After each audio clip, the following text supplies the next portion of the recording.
YouTube? We're here with a react from Team Sam Man Clam LAN list. There he is. He's the man himself, and he's going to be telling us about why did Yu-Gi-Oh become this complicated? Too many words, card text long. Grr shakes fist at Cloud. Let's see what he's got to say about this. You can ritual summon this card with Mitsurugi Ritual. Monster your opponent controls lose 800 attack. You can reveal this card in your hand, special.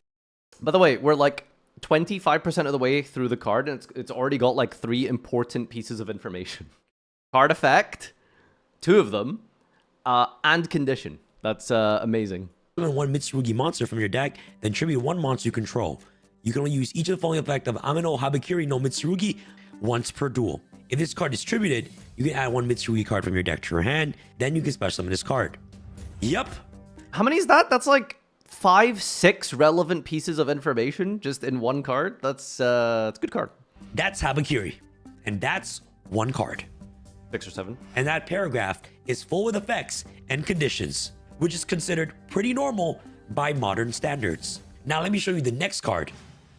Whoa. Okay, listen. Look, okay. This is so you know how the the greater Yu-Gi-Oh space, they'll make videos about, you know, Yu-Gi-Oh be like, what happened to Yu-Gi-Oh? Season 0 dark, card text long, Karibo Pass not good anymore.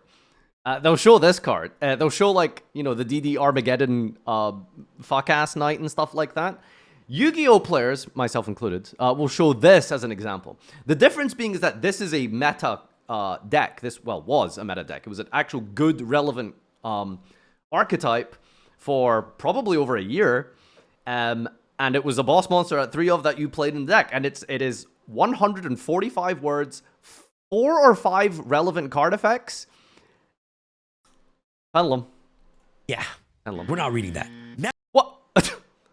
Hey! now, Oh, I was looking forward to that, Sam. let me show you guys some cards that we knew growing up. Ultimate Wizard versus Ultimate Creature of Destruction. You glance at it for 2 seconds, and you already know everything that you need to know. Then there's this. This is what a Yu-Gi-Oh field Meta bad. Meta bad. Old Yu-Gi-Oh good. used to look like. 2, maybe 3 cards. You could see the entire mat. You knew exactly what was happening and where everything was. And this is what a Yu-Gi-Oh field looks like now. Yep. No, it doesn't. Okay, that's really funny. He showed the Castira zone lockdown.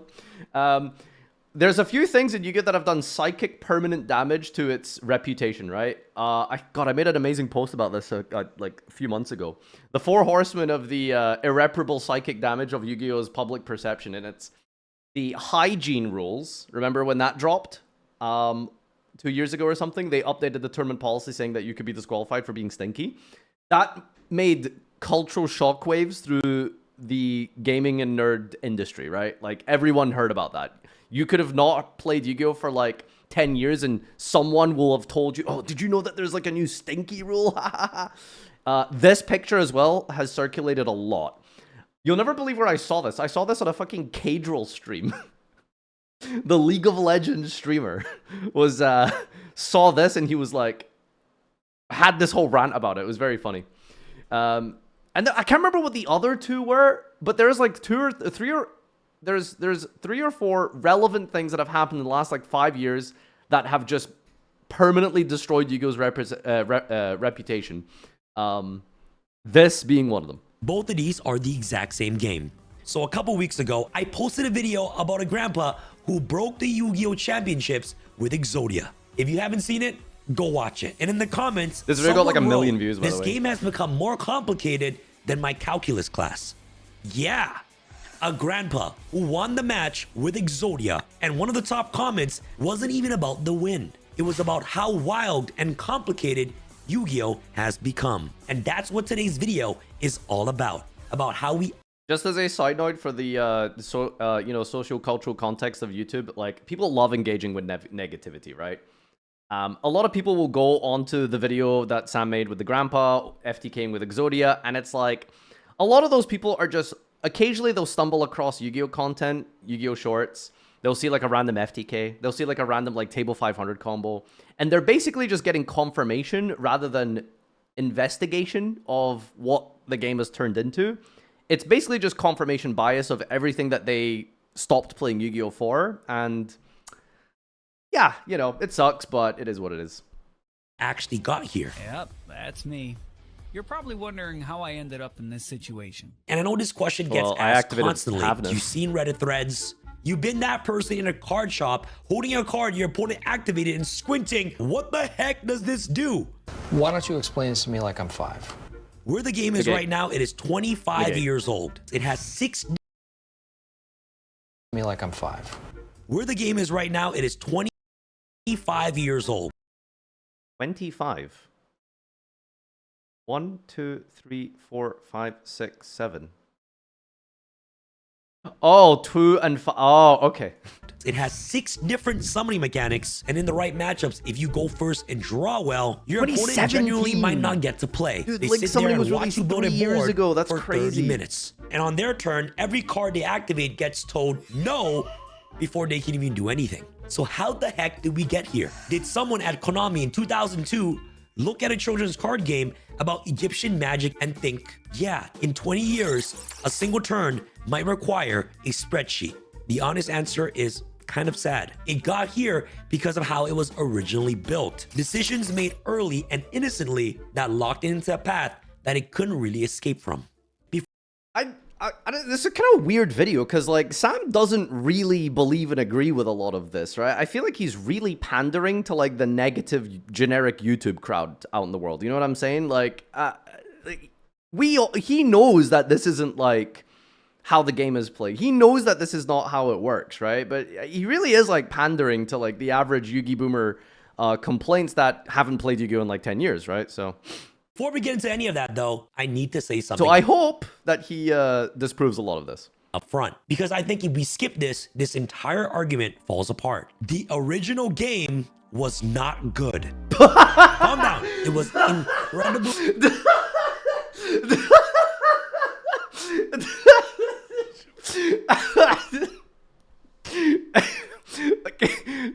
Wrong. Okay, I'm sorry.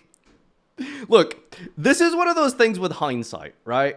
This is all this is the issue of contextualization of things to their time period, okay?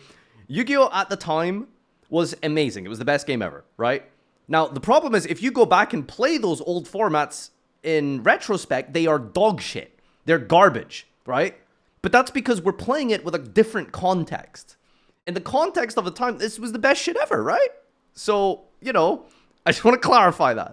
Really fun. And I say this as someone with very strong feelings about it. But balanced, fair, not even close. Yu-Gi-Oh! Was a mess. A lovable, nostalgic mess that we all have enormous emotional attachment to because we were 10 years old and everything felt magical when we were 10. But pick up the game today with...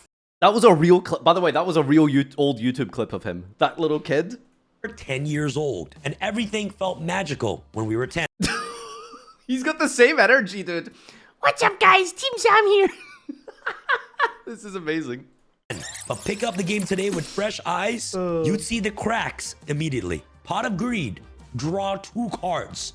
That's the whole card. Just draw 2 cards for free in a game where cards are your main resources. It was obviously so broken that Konami had to ban it in 2005, and they have never touched it since. Not once in over 20 years. On the other hand, Graceful Charity lets you draw 3 cards and discards 2. Also banned, Delinquent Duo. You spend 1,000 light points and your opponent has to pitch 2 cards. I've never understood this card, by the way. Like, at least Pot of Greed, you know, not to defend Pot of Greed, but it's like, how would you describe it? It's only as good as the cards you draw, right? Like, let's say, for example, they made a card that says, draw 2 cards. On resolution, you have to reveal at least 1 Umbral Horror, or you banish your entire hand. It's like, yeah, that's a +1. That's crazy good, right? But then you're playing Umbral Horrors, you know? So in the context of, like, 2004, like, Pot of Greed was obviously really good, but, you know, like, you can win against Pot of Greed. If you Pot of Greed today, like, you're just, you go too far ahead, right? Delinquent Duo, this is the most frustrating card ever. You randomly rip a card out your opponent's hand, and then you force them to discard another card during a time period where grave effects were basically non-existent, right? Maybe you're lucky you draw like Sinister Serpent or something, right? And then you can add it back. I hate this card. I've played a lot of Go. I have played hundreds of hours of Go. This card is so fucking annoying. I hate this. I get more frustrated when I get dueled than when I get pot agreed when I play Go. From their hand on turn 1, before they'd even have a chance to do anything. And then there was the Yatagarasu lock, which is one of my favorite pieces in Yu-Gi-Oh's history because it involved being completely destroyed by a tiny bird. But on its own, it wasn't really a... This is my favorite Josh quote. There are no, like, ethical birds in Yu-Gi-Oh! Like, every bird deck is cringe. They're just, all of them are cringe. Every single one of them. Like, Flow Under. Have you played against a modern Blackwing full combo deck? They just burn you to death after, like, 4 card effects. Like, there is no cool bird deck in Yu-Gi-Oh! All right? They're all cringe. problem. I know he's a fiend technically, but, you know, look at him. He's a bird, okay? He's cosplaying. He's pretending, but he's a bird. Combo was Chaos Emperor Dragon, a monster that when activated nuked both players' hands and field at once. The trick was keeping a Sangan on the field once Chaos Emperor Dragon resolves, so when Sangan gets sent to the graveyard, you can add Yatagarasu directly from your deck into your hand, normal summon it, and this is where the most devastating Yatalock begins. And what this does is that when Yatagarasu deals damage, your opponent skips the draw phase. So what happens when your opponent has no cards on the field, no cards in hand, and Yatagarasu just openly attacks every single turn? Yes. It's both Oops, zones. Never before the mind. community That's even had disgusting. a name for the concept. The nostalgia is real, Said, but that never doesn't mind. mean the problems weren't. The thing I want to push back on is the idea that complexity But you still is need your what normal summon. changed. Because And your even when opponents the have no old game response was to you, broken, you could still summoning the follow Emperor. what was happening. You could still easily read the cards. Pick up any card from 2002. Read it. Summon Skull. 2500 attack, 1200 defense, 1 tribute. Simple. Mirror Force. When your opponent monster attacks, destroy all your opponent's attack position monsters. Change of Heart. Target 1 monster per controls. Take control of it until the end of this turn. Done. You didn't need to cross-reference anything or need any complex rulings to understand what these cards did. The brokenness back then was visible. You could see Pot of Greed resolve. You could see the Yatalock tightening in real time. And because you understood exactly on what's happening, there was at least a sense that you could have done something about it. It still felt like a game where 2 players are still playing against each other. Compare that to sitting across someone in modern Yu-Gi-Oh, where they play 1 card, chain off 30 effects, and by the time the dust settles, you're looking at a field you can't interact with. That's the actual shift. Things just didn't Mimical get is a more crazy powerful. example They to got show here, but sure. unreadable. That's what people mean when they say the game got too complicated. All right, so why? Because I genuinely don't think the answer is just Konami is greedy, or at least that's not the whole story. The game got complicated because of how it was originally designed. And there are 3 things in the design that made this all unavoidable from the start. Every other major card game has some version of a resource system. If someone shuffled my deck like that, I would rip their nuts off. In Magic, you need lands to cast spells, and the more powerful the spell, the more lands you need to play first. Want to drop something game-ending on turn 1? Well, you can't. It costs 7 mana, but you only got 1 land. Pokemon uses energy cards. Hearthstone gives you mana crystals. The specific differs, but the idea is the same across all other major games. Powerful plays are gated behind something you have to accumulate over time. Yu-Gi-Oh! Just didn't do that. So you draw 5 cards, and as long as you got the right cards in your hand, you can do things with them immediately. The whole game basically runs on card effects. Kaiba Daddy is an insane username, by the way. As What are their we doing, own Sam? currency. This sounds liberating, and in some ways it is, but it creates a specific headache for the people designing the cards. In Magic, if something is printed way too strong, the fix is simple. Charge more mana for it. There is a dial for that. In Yu-Gi-Oh, that dial basically doesn't exist. So when Konami needs to rein in a powerful effect, the only place that restriction can live is inside the card text. You can only use this effect once per turn. You cannot special summon other monsters turn you activate this.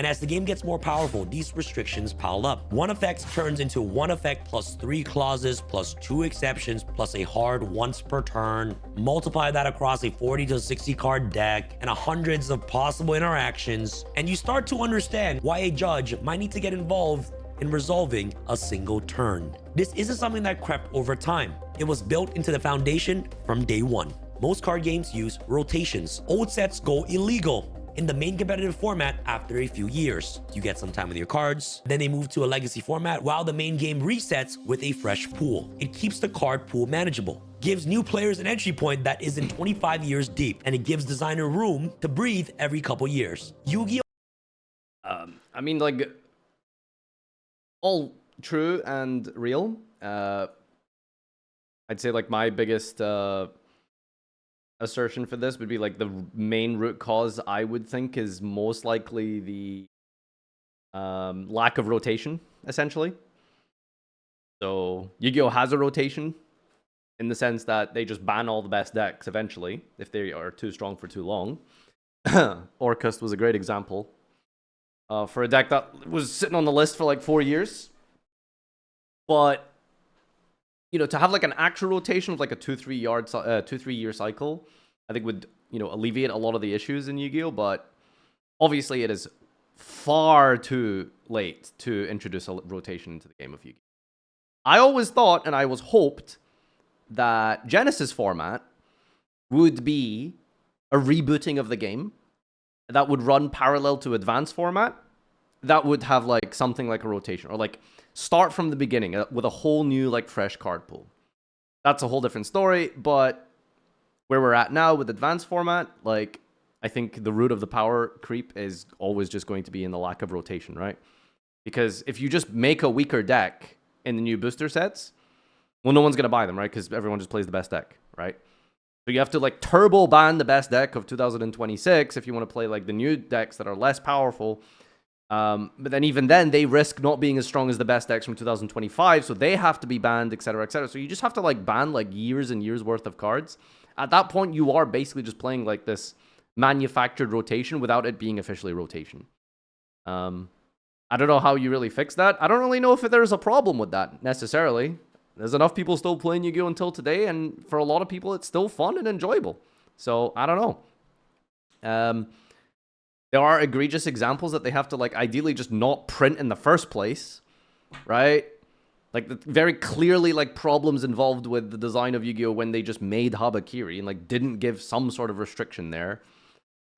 You could name, like, a lot of cards like that, but some of these issues, like, are very apparent before they've even reached the shelves. I think it's deliberate. I don't think they're stupid, right? I don't think you can make, like, something like Habakiri and not know that this is going to be way too open-ended. Like, whoever made Habakiri should probably be aware of the fact that, hey, look, this is just a ritual monster. This is very searchable. And one Habakiri, if you want to play enough cards for it, is a rank 8 and a rank 4. Or, like, 4 bodies. It's like, the world is your oyster. You could do anything from that point onward. I don't know. Has never done this once in its entire history. Every card printed, except the ones explicitly on the Forbidden and Limited list, is still legal to play right now. You could literally pull out a deck that you built in 2007, swap out whatever got banned or unbanned in the meantime, and play that deck at a local tournament this weekend. It might not be the greatest in today's modern standard, but it's legal. The community genuinely loves this about the game, that a card you worked for at 10 years old or 15 years old is still yours in a meaningful way. But the business consequence is that the only reason to buy new cards is if they're better than the ones you already have. Konami has to keep printing things that make you want to upgrade, because unlike Magic or Pokemon, there is no rotation forcing your hand. So every new set has to edge out the last one in power. Power creep in Yu-Gi-Oh! Isn't a design flaw, it's load bearing. It's structurally necessary for the whole thing to stay standing financially. And since stronger cards need more restrictive text to keep them in check, circling back to the first point, the complexity compounds itself every release cycle. And it has been doing so for 25 years. Yu-Gi-Oh! Isn't just a card game. It's a franchise, and there's always been an anime running alongside it. Every new anime series needs something set apart from the previous one. Some new hook that makes the duels look fresh on screen and gives the writers something to build storylines around. In the original series, Yugi just played with monsters, spells, and traps and fusions, and that was enough. But by 2008, when 5D started, the writers needed to give their characters something new to do. They invented synchro summoning, and because they put it into the anime, Konami had to put it in the real card game. The two have always moved together. Then Zexal came along and needed XCs. Then Arc V needed pendulums. Then Vrains needed links. Each time a brand new mechanic for the show becomes another layer sitting on top of the card game.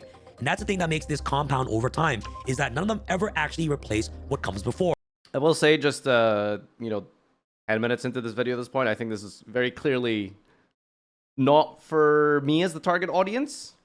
A lot of this is very obvious as a Yu-Gi-Oh player, but I do appreciate that this is kind of for the general YouTube audience. But I'm just hoping maybe he gives some perspectives of, or counter arguments. Like I said at the start, like it's not all doom and gloom. Trust me. Like you put a hand trap in your deck, it's like the game becomes significantly better and more tolerable. Or they just joined in. The modern game contains every summoning mechanic ever invented across every Yu-Gi-Oh anime series, all simultaneously legal, all capable of interacting with each other in ways no individual designer could have fully mapped out when they were adding the latest one. The newest series, Go Rush, runs a simplified format called Rush Duels, where the rules are stripped way back, and I think that tells you something where things stand. That's Konami accepting that the main game, advanced format, can't really be walked back, and quietly building a second, easier version on the side. With all that in mind, then let's walk through what actually happened, era by era, because each one follows roughly the same shape. New mechanic drops, part of the community melts down, the outrage eventually fades, and then the next one drops. And each era has its own flavor of different community meltdown that is worth looking at. When 5Ds dropped Synchros, the forums lit up. You had threads on Pojo, GameFAQs, YouTube comments, all some version of the same thing. They ruined it. This isn't Yu-Gi-Oh anymore. I'm done. And if you've been around this community for any amount of time, so you already know exactly how this sounds. Because The argument for Yu-Gi-Oh having to power creep because Yu-Gi-Oh has no balance is not true. Being a Pokemon player, we complain about power creep despite having rotation. I think having power creep is inevitable for card games in general. So the thing is, the way rotation works is it doesn't completely delete like the last 2-3 years of the card pool, right?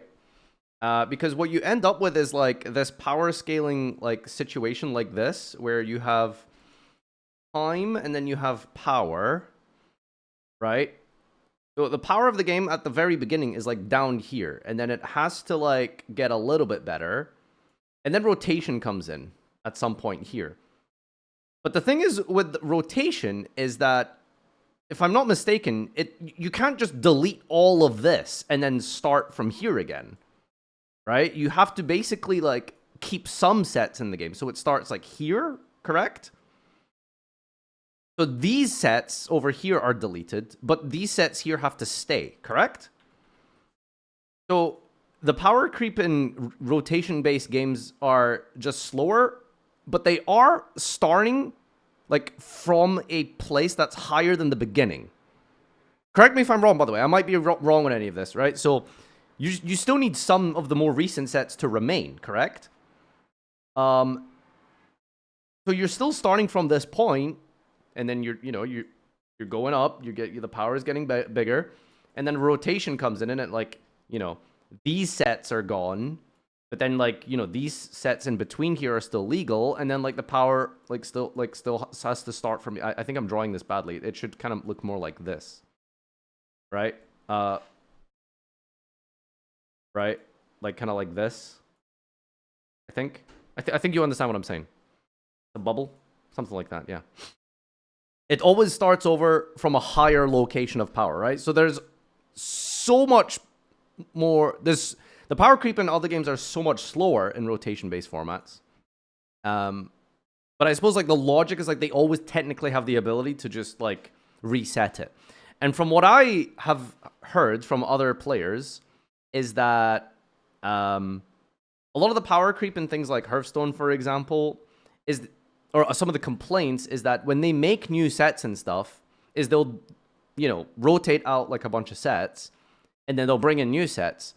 But because like they've tried to make a new set that's less powerful, what ends up happening is that it's not as good as those couple of previous sets. So you have a whole new set that comes out, but because they're trying to reset the power level of the game, no one buys those. Because there's those decks that are all coming out, those new cards, they're just worse than the ones that were printed in the last, like, year.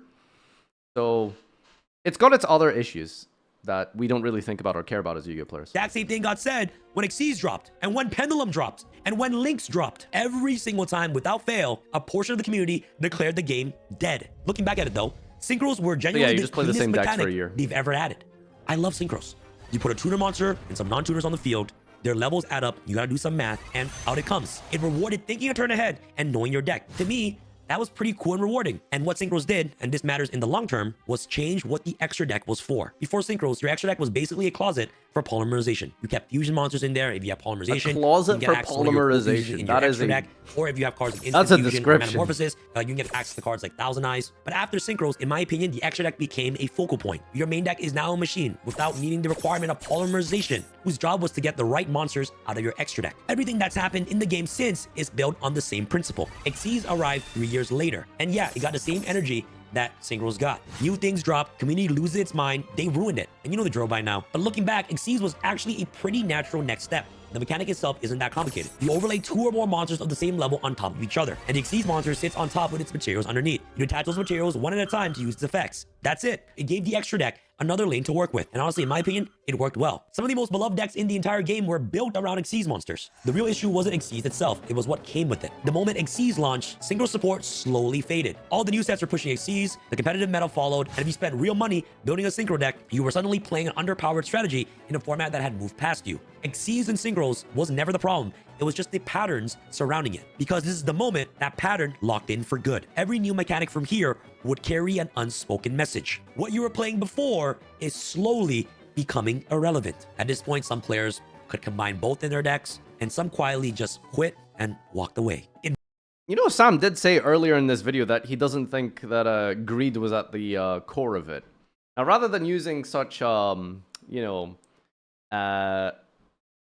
explicit language like saying it's corporate greed, but like ultimately you do need to make better cards that are the best cards that people then buy because people are going to play the best decks. Like, you know, he kind of said that wasn't really, but like that is the root of it, really.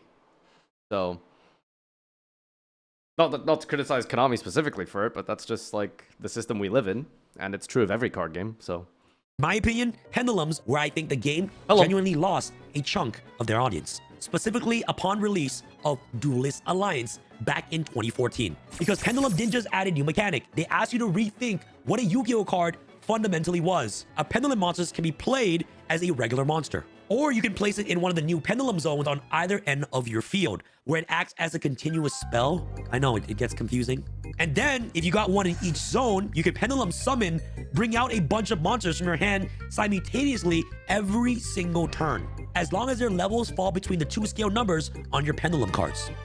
I know, guys, it's a mouthful, man. They also physically changed the field. The zones on either end of the spell and trap row were repurposed. The field most people had been playing since 1989 was now laid out differently. Competitively, the problem was immediate. Being able to dump multiple monsters onto the field in one go meant going first became overwhelmingly powerful. The whole game basically became who can build the biggest board while going first. And if you basically can't break my board, you lose. And that's the thing that still defines modern Yu-Gi-Oh today. But in my opinion, Pendulums made everything worse. By 2017, Konami has clearly noticed that Pendulum was the problem. Going first has gone so powerful it was practically a coin flip for who won the game. Something had to change. So they introduced Link Summoning alongside a major rule overhaul they called Master Rule 4. Under the new rules, most extra... I think I've said more than enough on Pendulum over the years, but I personally enjoyed the mechanic. I had a great time playing it through those years. Some of my favorite decks were Pendulum decks back in the day. I can absolutely understand the resentment and the complexity that came with it and why a lot of people decided to stop. I get it. I still had a lot of fun with it, though, personally. I don't know why. I'm not sure. Maybe because it was, like, still new and fresh to me. Like, Yu-Gi-Oh! Was a game. Like, I didn't grow up through 5Ds, through the Xyz era. You know, I started playing pretty much on release of Pendulum around about that time period. So, it was just, like, new and fresh and interesting to me, all while for a lot of people around me, I guess it makes sense that it was like a whole just terrible turn for the worse for Yu-Gi-Oh! So I get it, but I really like Pendulum personally. Pendulums weren't good yet. It took like 6 months for Pendulums to become meta. Monsters could no longer go in your regular 5 monster zones. They could only go. It took a while for Pendulums to be good. What is your point? I don't understand. Like, what is it you're arguing here? Like, it's like you're correcting me. What is it you think I'm saying here that's incorrect? When Pendulums were released and when they actually had relevant decks like Draco Pal, for example, I enjoyed them a lot and they were fun. Klee was not a normal Pendulum deck. I understand that. I know how Klee works. I did a 1 hour, 30-minute documentary on this exact subject. What is it you think you're correcting here? What is it you're telling me that you think I don't know or understand about this subject? Time is a linear progression. I am speaking about the period when it was good, not the exact release date of July 17, 2017. Sorry, wrong date. I forgot the date, but you know. What is it we're like, what are we saying here? Extra monster zone. So adding 2 new field parts onto the field. 1 per player in the top middle of the field. To place more than 1 extra deck monster, you would require a link monster, which would have to have directional arrows on them pointing at adjacent zones. Those arrows would unlock the neighboring zones for your extra deck use. To be honest, guys, even making this script. This was a huge mistake, by the way. All they needed to do with that specifically, by the way, was just make it so that you couldn't, if they clearly wanted to like fix Pendulum, which can either be fixed through, you know, changing the rules in that way that they did, or just outright banning all the cards and not making good support, which is what they're doing now, pretty much. Plus the rule change, I suppose. But we just haven't had like good Pendulum decks in like years. That shit probably turned off so many people from the game. The not being able to summon any extra deck monster except with a link zone was so stupid. A lot of people, you know, might not know this, but you couldn't summon Fusion, Synchros, and Xyz to the zone of link monster point to the field without a link zone. That was ridiculous, like, and stupid, and I don't know why they did that.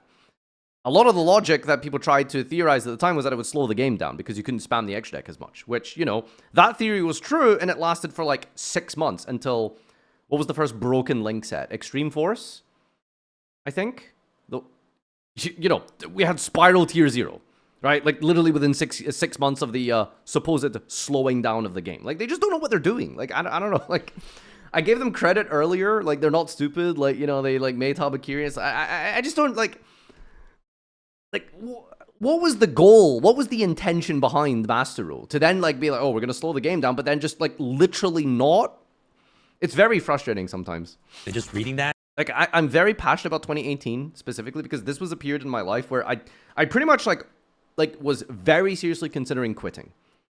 And just leaving it all behind and just moving on. Like, I was so very close to just quit. I hated Yu-Gi-Oh! In 2018. It was just not fun. It was the worst formats I'd ever played. Like, oh my god. Sounds confusing for new players. I really like, hate I could understand it, you know? why Yu-Gi-Oh! Is just so confusing. But then 2019 like, really just like brought everything mention? back. Like, if you're watching this video and you're like, yo, Sam, what the heck are you talking about? The goal of link summoning was to limit how crowded boards could get, cap how many powerful monsters you could have out simultaneously, slow down first turns, and make room for actual back and forth gameplay. That was the purpose of link monsters. Why Konami decided to do that, to kind of nerf pendulums a bit and slow the game down by having you access link monsters first, and then you can summon your powerful extra deck monsters to their zones. You get where I'm going here? But what actually happened was that players figured out how to chain link summons together in a way that opened up basically every zone anyway. The boards actually didn't get smaller with all the resources that we have accumulated with pendulum monsters, with synchro monsters, with Xyz monsters, and no set rotations, and basically having access to every card in the game aside from the ones on the Forbidden and Limited list. People found a way to crack link summoning. They broke it. Boards took extra steps to build, but the game didn't get any slower. It just got more complicated, which, given what they were trying to accomplish, is almost as impressive as a failure. Links didn't fix anything, guys. And the funny thing is, Konami quietly walked most of it back in 2020. Regular extra... Just for context, by the way, I think the way it works is Shueisha, TV Tokyo, NAS, whatever it is, Studio Dice, the people who, like, make the game, like, from a, you know, what's the word? Not, like, the core game, but the anime, make these things, and then Konami has to transform it into a product that can be played physically with rules and all that kind of stuff. So I don't know if it's a case of like they had this intention to slow down the game, or they kind of just have to do what the anime writers tell them to do. And then they have to make it into a game, right? Because remember, Konami doesn't make Yu-Gi-Oh! Konami licenses the card game. It's a different thing, you know? Intellectual property begins with, or belongs to, you know, Studio Dice, etc. Takahashi's original company. And then Yu-Gi-Oh! Licenses it. So it'd be interesting to know if like Konami actually has any role in the mechanics of those cards that were in the anime. Or if they make the cards in the anime and then Konami has to build a game around that. Do you know what I'm saying? So I don't actually know the answer to that. So deck monsters can go in the main monster zone again, but why are we always blaming Konami for all the shit? Well, because they probably still have a large part in that, you know? Like, Habakiri isn't in the anime. No one forced them to make that, right? like no one made them print Habakiri. Wings and pendulums kept the new restrictions. You And know, the you whole say didn't entire summon thing that, left the did he? game in a state where you got 6 summoning types operating under 3 different sets of placement rules at the same time. And at some point, the word complicated was an understatement. There's a word that comes up constantly whenever someone talks about modern Yu-Gi-Oh! Solitaire. Me? Duel you? I would have more of a challenge playing solitaire. Kaiba literally spoke it into existence. I've heard this many times. I just sat there and watched my opponent combo off for 30 minutes and I couldn't do nothing. I just watched no him joke. play. I agree. It's not entirely fair. The game does have real interaction and genuine counterplays. It's just not one person doing a bunch of things in a vacuum all the time. But the feeling behind that complaint is real. And going second in modern Yu-Gi-Oh! Against a well-prepared going first strategy can genuinely feel like you're just there as an observer. The reason for that directly comes from everything we've covered. Here's roughly on what one turn of Yu-Gi-Oh! Looks like. And guys, this is our end board, bro. I don't know how we're losing exactly, but if I lose, I'm a bot. But this is our end board, bro. Against Yummy. Against Yummy, by the way. This is the end board, all right? And they're like that. They're just gonna blow up. Yeah, you get it. By the time your opponent passes back their turn to you, Rogue deck, you might by be the way. staring at 5 to 7 to 10, 15 negates that your opponent has on the field for your 6-card hand to try to eventually deal with. You literally sit there for 30 minutes, watch your opponent combo, and just lose. The community solution to this was hand traps. Monsters you keep in hand to activate during your opponent's turn without ever putting them on the field. Ash Blossom stops your opponent from searching the deck. Nibiru wipes the board after their 5th summon. Effect Failure shuts off a monster effect mid-combo. They exist specifically because going second in this game without that kind of disruption in hand is close to unwinnable, which means every competitive deck now has to split their space between hand traps and engine. And to use those hand traps effectively, you'll need to know your opponent's combo well enough to spot which step is critical to hit. Drop Ash Blossom in the wrong place, you basically wasted it. So to play this game seriously, you're coming in He with shows a Ash on working pre-prep. knowledge of 20, 30 different decks you might face. In modern Yu-Gi-Oh! There's usually like 3 to 5 best decks. And if you're a new player, you'll need to learn how to play against all those 5 best decks to even do well. And if you're going to a regional, you might not even face one of these 5 decks and play a deck that nobody has played for over 5 years that's still good to this day. What I'm trying to get at is that basically modern Yu-Gi-Oh! You need to go to university, bro. Right now, with all the knowledge I've accumulated over the years, I will still understand how to hand trap a true Draco deck that was competitive back in 2018. You know? Because I played against that format. You guys see, right? What are you hand trapping against True Draco? I don't think there's anything you can hand trap. Maybe Diagram? Like that deck like summons a big guy and passes. It can get Card very demise, difficult yeah. because there are tons of decks in Yu-Gi-Oh! And for example, like, to this day, Mermails are still good. You know what I'm saying? But that deck is not like a top 5 best deck. It's like, I don't know, the 20th best deck. But if you're playing against Mermails and you don't know what the heck the deck does, you're basically going to lose. And Oh, honestly, yeah. guys, that big knowledge Oh is yeah. what Oh makes dude, you like Mermail is a deck where you need to like know that, hey, listen, you throw everything at them insta if you have enough, or you just pray that, you know, you get them on a clutch shadow squad and they can't push through it, because that deck is terrifying. That deck is also poor design. What do you ash in Mermail? Genuinely, it depends what if they go normal summon Neptibus. Low key, I think you just have to put them on Better Have It, because if you don't ash Neptibus, they get 2 searches. And those 2 searches can just beat 1 card, because now they have 2 cards for your 1 card. Like, do you see the math? Like, you actually just ash, hope the Dragoon search doesn't get enough, because they don't have a second extender. Like, yeah, pretty much it. If you have 2 hand traps, send them all. Yeah, I don't know. Maybe there isn't actually a flowchart for Mermail. Maybe it straight up is just fucking press A until they stop playing. playing the game satisfying, especially for me. Soom to this day will know how to play Black Wings if I give him a Black Wing deck. Because Soom and I played that format together. If I give my brother an elemental hero deck, He hasn't been will on the understand how to channel play in the next ages, build. by the way, And right? if I put him in a regional tomorrow, he will get destroyed by Yummy Cupsy, bro. And he won't even know what the hell is going on. If you're that type of person that wants to come back, Yu-Gi-Oh doesn't open the door for you gently.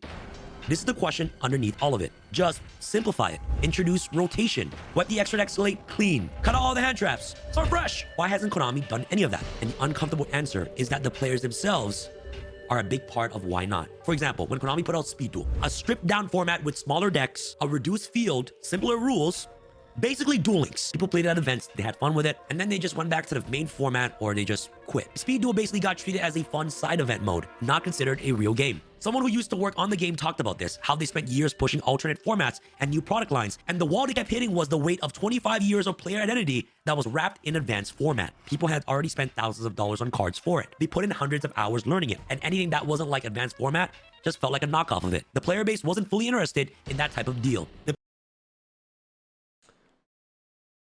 I think so. Is that from Matt Bell?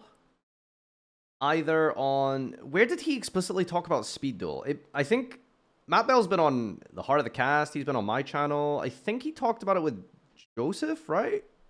Specifically Speed Duel. I never actually watched that video. I kind of want to go back and check it. It'd be interesting to see. It should probably like elucidate quite a lot about, for example, Genesis, because if Speed Duel failed. Basically, I think it failed, right? Like, am I wrong, or did they actually just straight up just remove Speed Duel? Like, they don't, like, I think they officially just stopped Speed Duel, right? If that ever happens with Genesis, for example, I think, like, the parallels will be the same, right? It'd be, like, the sort of same logic and reasoning.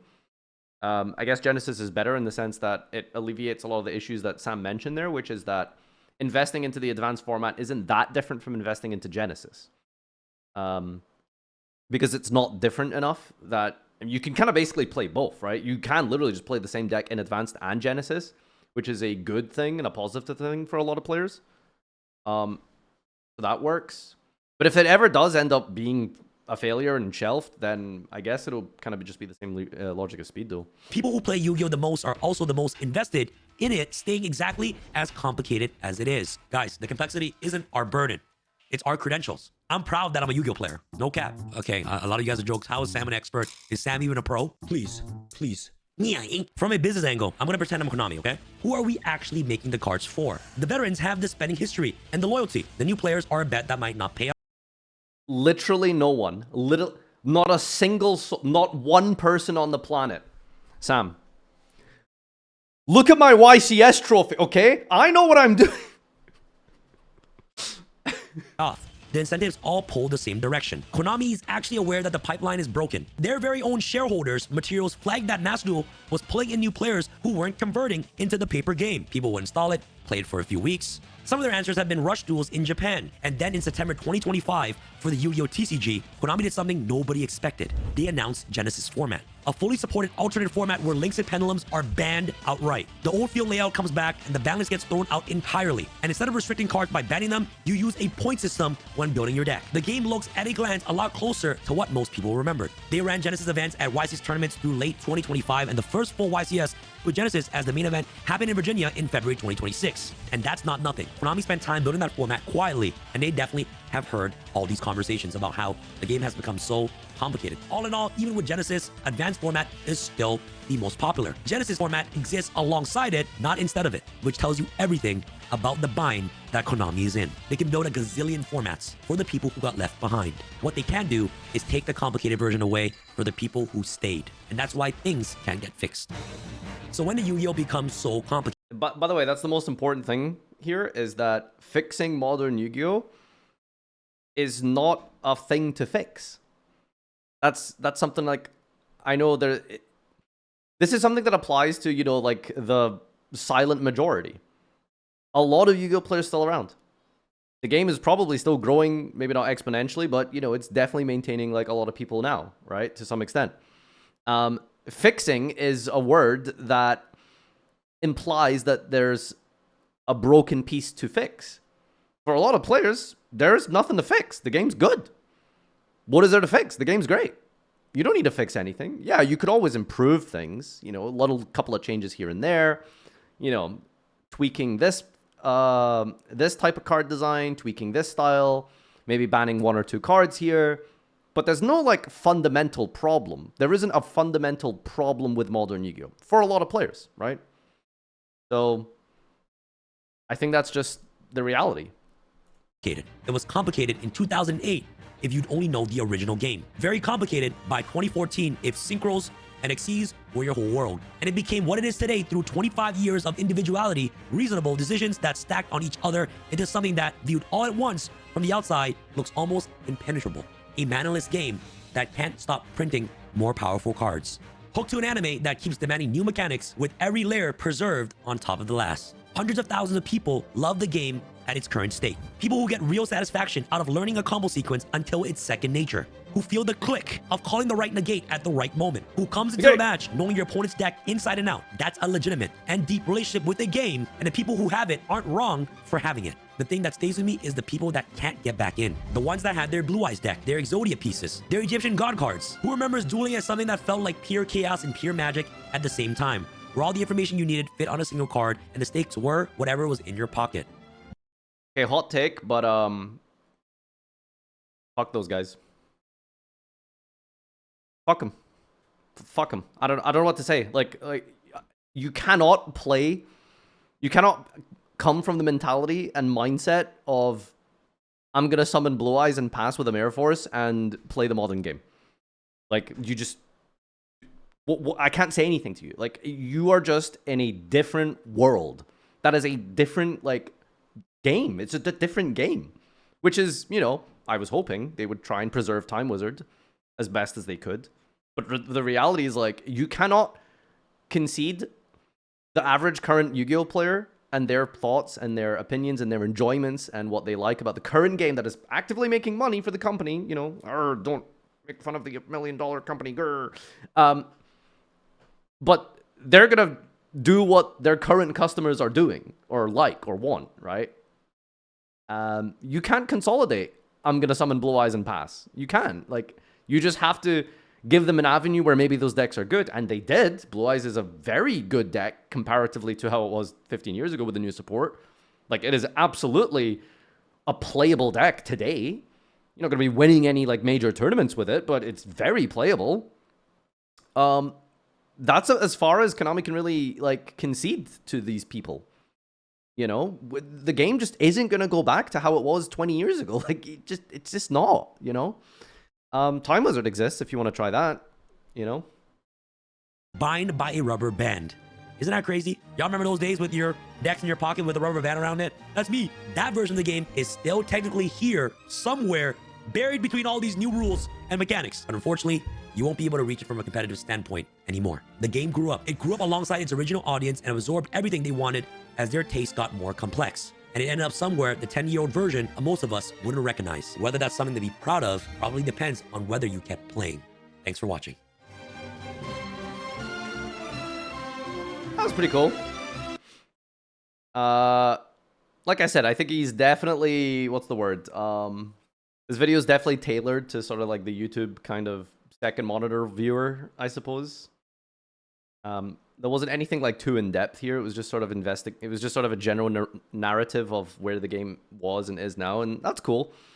But yeah, for me personally, my favorite, you know, Yu-Gi-Oh per se is like something in between where we are today, and you know, maybe like I always mention 2014, but like 2014 to 2017, just before Link era, was like the golden age for me. I loved those years. I loved every format, basically. I thought they were the best times to play the game. That's still like way too slow for today. I get that. We're never getting that again. But I'm not going to delude myself into thinking they're going to make that the standard, you know? You don't like Modern? I like Modern. I just don't think it's as good as how it used to be. But I think that's just nostalgia. You know, I could just be wrong, right? Like, I am obviously biased.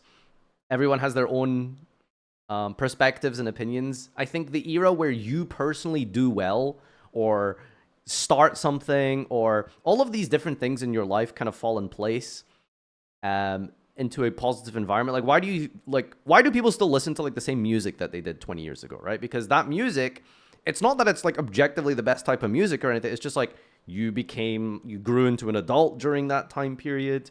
You got some responsibilities. Maybe you had your first girlfriend, your first house, your first, first, et cetera, et cetera.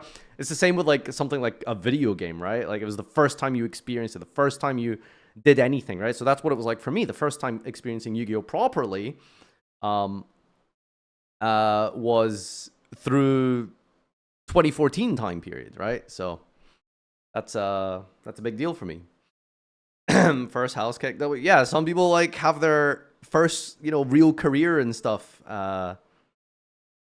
during those time periods. It's so funny, like there's a lot of viewers that come back and be like, hey, I graduated high school and got a job and bought a house and got married watching your content. I'm like, damn, that's the power of 2014, But yeah, there's a few things. I don't think modern Yu-Gi-Oh has like a fundamental problem. I just think like it maybe needs tuning here and there with regards to like certain ban lists. I think like the game genuinely is like one good ban list away from being essentially perfect. I think that there's a few things that they could do better with card design going forward, but again, like this was a very key point that Sam brought up, and it's like I just don't think that previous game is coming back, and that's just fine. You just kind of accept that. Anyway, that's the react, and that's the video.